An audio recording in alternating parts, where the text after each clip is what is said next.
So you were still working for them full-time. Very easy to figure out with a phone call. You were still working for them full-time in November and December. Yes, ma'am. So you were still able to pay your half of the rent. Yes, ma'am. Is that correct? Yes. So, Miss Roseberry, I'm looking at your answer. It said after we moved in, I paid for everything since he didn't have a job.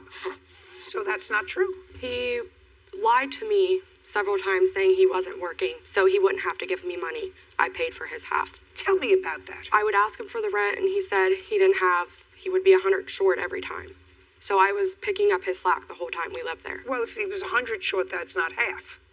You got to be better with numbers. He was about 200 short every 2 months. So this is inaccurate, what you wrote here. He didn't have a job, and I was taking care of him and the child, and this put stress on our relationship. Yes, even though he was working, I was still paying for everything. No, you weren't. If he was short, that's not paying for everything. I was working 2 jobs. I was at a nursing home also. I took care of Xander. I would find babysitters. He did nothing for his kid. He did nothing for me. Miss Roseberry, let me tell you something. How old are you? 21.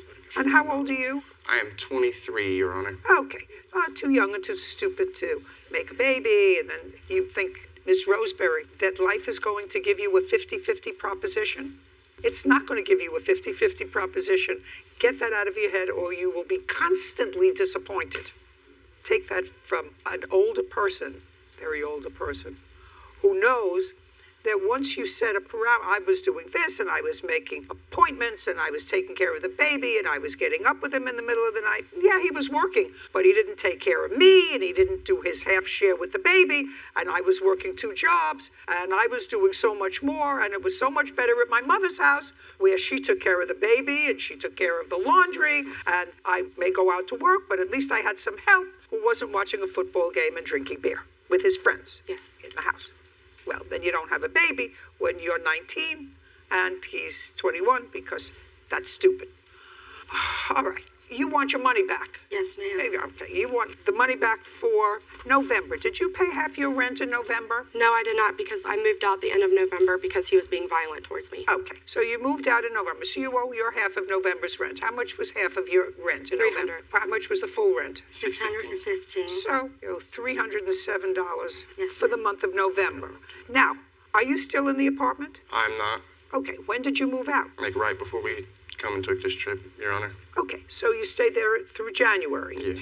And you're working under the table now, Yeah. so that you're not paying any taxes. And you set your own hours? I just do odd jobs, Your Honor. What does that mean, odd jobs? Like orders for Menards. I unload trucks. I paint houses. I pour concrete. You do everything except pay child support. You I do, have... just a second. You do everything except pay child support. From what I gather, listen, I don't want to hear from you. I'm going to dismiss your case, period. Do you understand? Because I think the whole case is sort of a little ridiculous. But who paid the rent in the apartment for the month of December and January? You can only say the wrong thing. I was just going to wait for you to let me speak, that's all. Well, now I'm waiting for you. Who paid the rent for December and January? In December, I gave my aunt $300. There's my half. So in December, you gave your aunt $300. Correct. And you were working, according to you, in December in full. You didn't start, according to you, it wasn't until January where you got laid off and you started to get paid under the table. That was according to what you told me a minute ago. Okay. And she had left in November. Is that right? As she says, Your Honor. Just a second. Is that correct that she left in November? To be honest, no, that's not correct. Well, then tell me about her not leaving in November. She claims she'll leave, Your Honor. She'll be gone for 2 days, then she'll be beating on my door at midnight when she gets home from her job, arriving with my son. That's another thing. Anytime she would work, as she says, and come to our home that she claims she no longer lives at, it would be late, crazy beyond hours, 3, 4 in the morning. She'd have my son with her, knocking at the door. And then if she said, like she said, she'd moved out, it'd be for a week grace period, and then she'd be at my doorstep the next week knocking on the door. I need my stuff. I live here too. My name's on the lease, but she's not helping with any other bills. I don't understand that. Save it for the family court.